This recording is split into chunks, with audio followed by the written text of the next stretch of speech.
దేవుని పరిశుద్ధ నామానికి మహిమ కలుగునుగాక. అనుదిన దైవకృప కార్యక్రమం ద్వారా ఈ పరిశుద్ధ దినాన దేవుని మాటలు వింటున్న ఆత్మీయులు, దేవుని బిడ్డలైన మీ అందరికీ హృదయపూర్వక వందనాలు తెలియపరుస్తున్నాం. నిశ్చయంగా ఈ దినమంతా ఆయన సన్నిధి మీకు తోడయుండునుగాక. ఆమేన్. సామెతల గ్రంథం 22వ అధ్యాయం 29వ వాక్యంలో రాయబడిన మాట ఏమిటంటే, తన పనిలో నిపుణత గలవాడు రాజుల ఎదుట నిలుచును అని. Praise the Lord.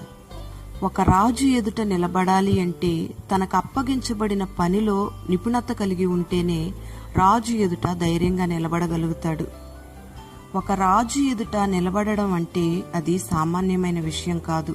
ఒక మనిషికి తనకు అప్పగించబడిన పనిలో నిపుణత ఎప్పుడు కలుగుతుంది అని మనం ఆలోచన చేస్తే, తనకు అప్పగించబడిన పనిలో ఎంత బాధ్యత కలిగి ఉంటాడో అంత నిపుణత కలిగిన వ్యక్తిగా ఆ వ్యక్తి మార్చబడతాడు. నిపుణత కలిగిన వాడు రాజుల ఎదుట నిలవడం ఎంత వాస్తవమో, అప్పగించిన పనిలో బాధ్యత కలిగిన వాడు రాజుల ఎదుటే కాదు రాజుగానే నిలుస్తాడు అనే మాట కూడా వాస్తవమే.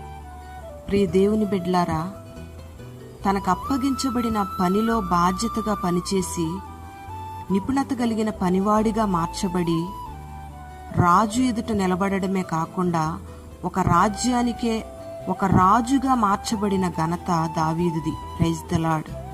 దావీదుకి వాళ్ళ నాన్న కొన్ని గొర్రెలను కాయమని అప్పగించాడు. ఈ గొర్రెలను కాయమని అప్పగించిన తండ్రి దావీదుకి మరొక పని అప్పగించాడు. తండ్రి అప్పగించిన పని నిమిత్తమై దావీదు అరణ్యంలో గొర్రెలను వదిలి వెళ్లవలసిన పరిస్థితి వచ్చింది. ఆ సందర్భంలో దావీదు తనకు అప్పగించబడిన గొర్రెలను అరణ్యంలో వదిలేసి వెళ్లకుండా మరొక కాపరి చేతికి అప్పగించి తన బాధ్యతను అక్కడ నిర్వర్తించి వెళ్ళాడు. దావీదు ఇక్కడ తనకు అప్పగించిన పనిని ఎంత బాధ్యతగా నిర్వర్తిస్తున్నాడో మనం గమనించాలి. ప్రియ దేవుని బిడ్డలారా, ఈ లోకంలో అనేక మంది క్రైస్తవులు అనబడుతున్న వారే తమకు అప్పగించిన పనుల్లో బాధ్యత లేకుండా ఉంటున్నారు. పిల్లలు సినిమాలు చూస్తున్నా పట్టించుకోరు, పనికి మాలిన పుస్తకాలు చదువుతున్నా పట్టించుకోరు.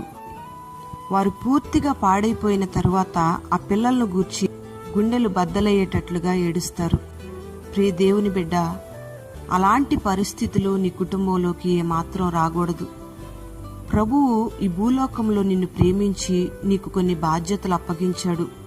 ఒక అధికారి దగ్గర నువ్వు ఉద్యోగిగా పనిచేస్తున్నా, యజమానుని దగ్గర ఒక కూలివానిగా ఉన్నా, దేవుడు నీకు అనుగ్రహించిన పిల్లలకు ఒక తల్లిగా ఒక తండ్రిగా నీవున్నా, దేవుడు నీకు అప్పగించిన ఆ పిల్లల విషయంలో, నువ్వు సంపాదిస్తున్న సంపాదన విషయంలో, నువ్వు పనిచేస్తున్న ఆ పని విషయంలో దేవుడు ఒకరోజు నిన్ను లెక్కడుగుతాడు.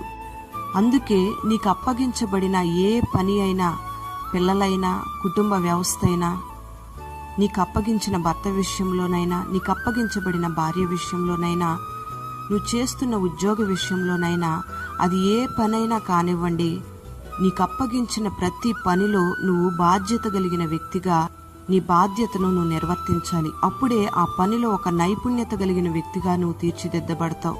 అప్పుడు రాజుల ఎదుట నిలబడే ఘనతను నా దేవుడు నీకు అనుగ్రహిస్తాడు. అందుకే దేవుడు నీకు అప్పగించిన పని ఏదైనా సరే ఆ పనిలో నమ్మకంగా ఉండి దేవుని చిత్తాన్ని నెరవేర్చాలి. ప్రతి మనిషి కూడా ప్రభువు చేత ఎలా పిలువబడ్డారో అలాగే ఆ పిలుపుకు తగినట్టుగా బాధ్యత కలిగి ప్రవర్తించాలి. పులిని చూసి నక్క వాతలు పెట్టుకున్నట్లుగా కాదు గాని బాధ్యత అనేది ఎవరికి వాళ్లకు కలగాలి. బాధ్యత అనేది చాలా ప్రాముఖ్యమైన ఘట్టం. అప్పగించబడిన పనిలో బాధ్యత లేకుండా పనిచేస్తే పొరపాటున దేవుడు కూడా ఆశీర్వదించలేడు. ఇక్కడ దావీదును మనం గమనిస్తే, తండ్రి అప్పగించిన గొర్రెల మందల విషయంలో అంత బాధ్యత కలిగి ఉన్నాడు గనుకే దేవుడు రాజ్యానికి గొప్ప రాజుగా దావీదును మార్చాడు. Praise the lord.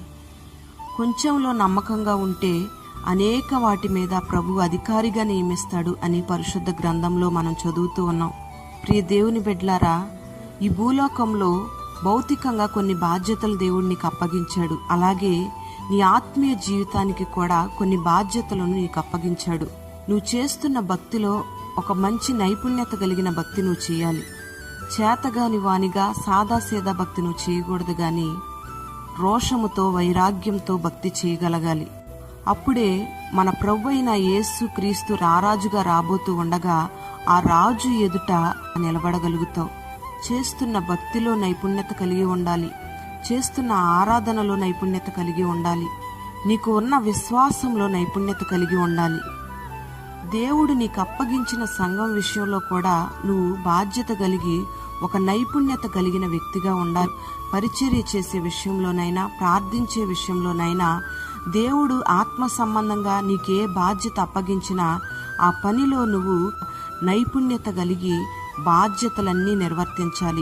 నువ్వు ఎప్పుడైతే బాధ్యతగా ఉంటావో దానిని బట్టి గొప్ప నైపుణ్యతను నా దేవుడు నీకు అనుగ్రహిస్తాడు. ప్రియ దేవుని బిడ్డలారా, దేవుడు అప్పగించిన బాధ్యతలన్నిట్లో కూడా భయముతో, వణుకుతో నువ్వు కొనసాగించినట్లయితే గొప్ప నైపుణ్యత కలిగిన వ్యక్తిగా ప్రభువు రాకడలో రాజు ఎదుట ధైర్యంగా నిలబడగలుగుతావు. అట్టి కృప నా దేవుడు నీకు అనుగ్రహించి నిన్ను ఆత్మీయ స్థితిలో బలపరిచి వర్ధిల్ల చేయునుగాక. ఆమేన్. ప్రార్థన. పరిశుద్ధుడా, ప్రేమాస్వరూపి, దయగలిగిన తండ్రి, నీకు స్తోత్రం చెల్లిస్తున్నాం. పనిలో నైపుణ్యత కలగాలి అంటే అప్పగించబడిన పనిలో బాధ్యత కలిగి ఉండాలని మీరు తెలియపరిచారు. ఆధ్యాత్మికంగా, భౌతికంగా మీరు అప్పగించిన పనులన్నిటిలోని బిడ్డలు బాధ్యతను నిర్వర్తించి ఆ పనిలో నైపుణ్యత కలిగిన వారిగా మార్చబడడానికి మీరు కృపను అనుగ్రహించండి. చేస్తున్న భక్తిలో మంచి నైపుణ్యతని బిడ్డలకు కలగాలి. నీ బిడ్డలందరూ కూడా మీరు రారాజుగా రాబోతూ ఉండగా ఈ భూలోకంలో మీరు అప్పగించబడిన బాధ్యతలన్నింటినీ సక్రమంగా నిర్వర్తించి చేస్తున్న భక్తిలో మంచి నైపుణ్యతని బిడ్డలకు కలుగు చేయండి. నైపుణ్యత కలిగిన వారిగా మార్చబడడానికి మీరు కృపను అనుగ్రహించి నీ ఎదుట ధైర్యంగా నిలబడే కృపను నీ బిడ్డలందరికీ మీరు అనుగ్రహించి పేరు పేరున నీ బిడ్డలను ఆశీర్వదించి నీ సన్నిధి సదాకాలం నీ బిడ్డలకు తోడుగా ఉంచి మహిమ మీరు పొందుకొని బిడ్డలకు క్షేమాన్ని కలుగు చేయమని యేసు నామంలో ప్రార్థిస్తూ ఉన్నాము తండ్రి. ఆమేన్.